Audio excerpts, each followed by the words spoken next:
What's going on, y'all? We're back in the garage. So I wanted to show you guys the headlight that's cured on the one side, and I also wanted to make sure that my brakes are well bled, and then I want to try and get the bags in the rear of the truck. My goal is to pick up my car tomorrow, hopefully. We'll see how it all goes.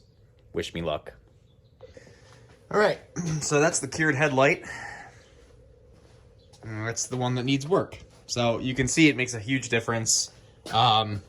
We can take this paper off now because, you know, we don't need it anymore. And, you'll be able to see just how good it looks. So you can kind of already see that it's looking great. And, you know, it's not even fully unmasked. So let me fully unmask it and then I'll continue the video. So there it is, y'all. Yeah, it looks a lot better. And this is a nice sturdy coat of clear coat on there. So now we're gonna be able to do the other side and it should look a lot better. Good news is we got this other light coated and the front's bled pretty well. Bad news is I cannot get the rears to bleed. It's weird. So it's almost like it has a master cylinder problem or something because I hook up the vacuum pump to the rear brakes and it sucks fluid out.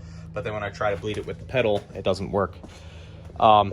So I guess what the pedal's getting a lot firmer, which is good. But I guess what I'm gonna try to do is I'm gonna try to do this side first without any power on and see if that comes out. It's weird because I didn't empty the master cylinder, so it shouldn't be a master cylinder that's empty being the problem. Maybe it's the brake line collapsed on the interior, but then it wouldn't get any fluid, right? So we're gonna keep trying, see what happens. Really weird, but when I turned it on, it pumped fluid out like crazy when I hit the brakes in the rear. Not sure what that's all about. Maybe it's some weird Toyota thing. What I'm gonna do is I'm gonna take it for a ride. The next thing that I have to do is start installing the bags. So we're gonna rotate the tires. There's a sequence for all-wheel drive stuff that I gotta follow. And then after we rotate the tires, pull it out, take it for a quick test drive, see how it is, and then we'll start moving on to the bags if everything works, hopefully. Hopefully. Okay, so we took it for a ride. Appears to be good. It's got a whine that's coming from the belt assembly. So I'm assuming that the tensioner that I didn't change in there is giving up. So we're gonna have to get a new bolt in the tensioner anyway. And then if the tensioner is bad, or if the tensioner is still good and the belt's still good, then the eBay water pump that I put on is probably bad. Hopefully not.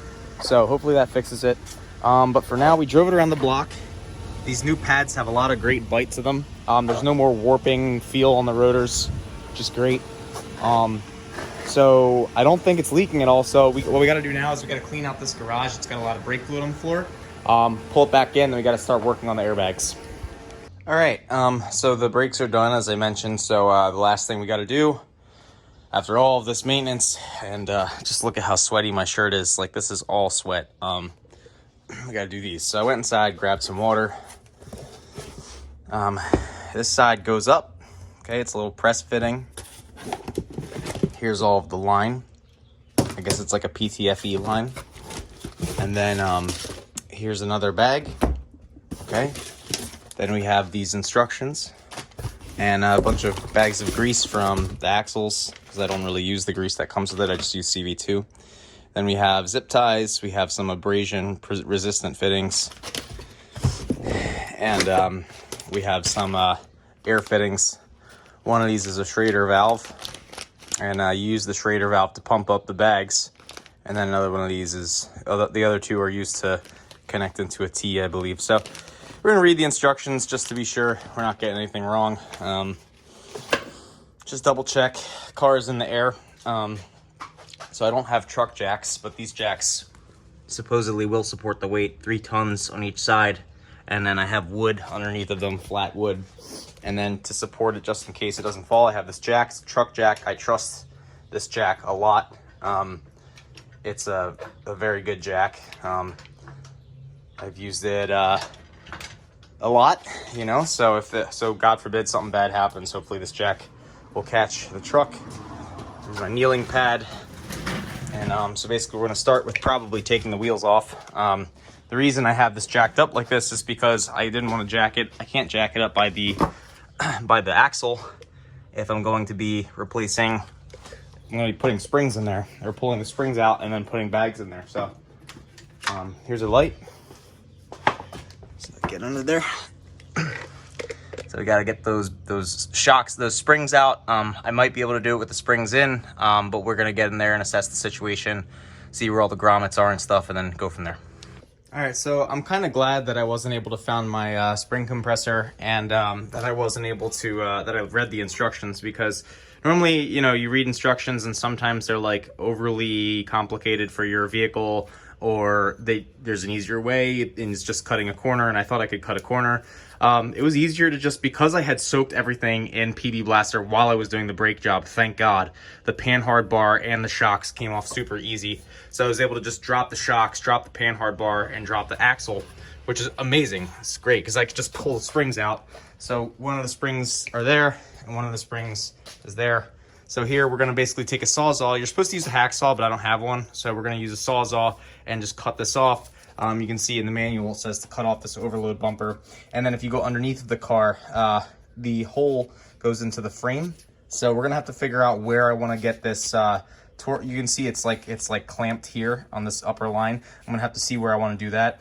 But I have the hole situated so that we have access and there should be no intrusions. But we're gonna focus on getting these apart first. Sorry for not getting more videos underneath the car for this install, but it was I was tired after all this work. But I did get them on the car, and it sits way higher now. It's like a lift kit. So we get under here. I don't know if I can see them. Yeah, I can see them. Let me get a light on them. Show you guys. Okay. So there you go. There's one, and the other one's on the other side, but you get the idea.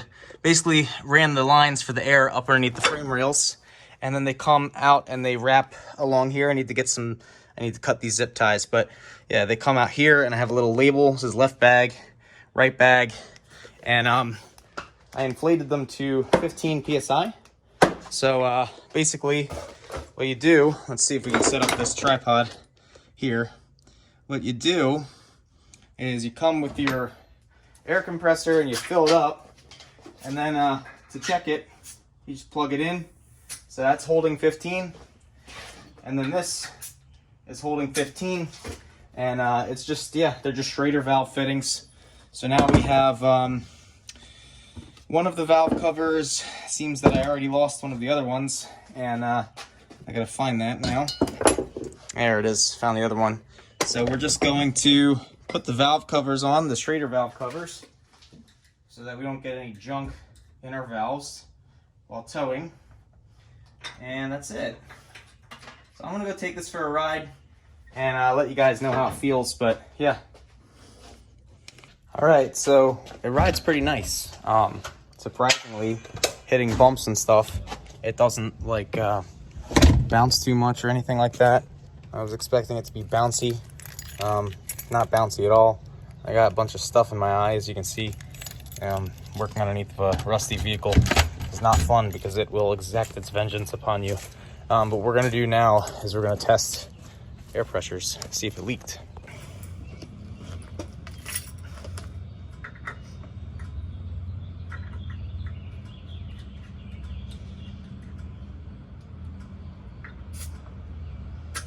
$15.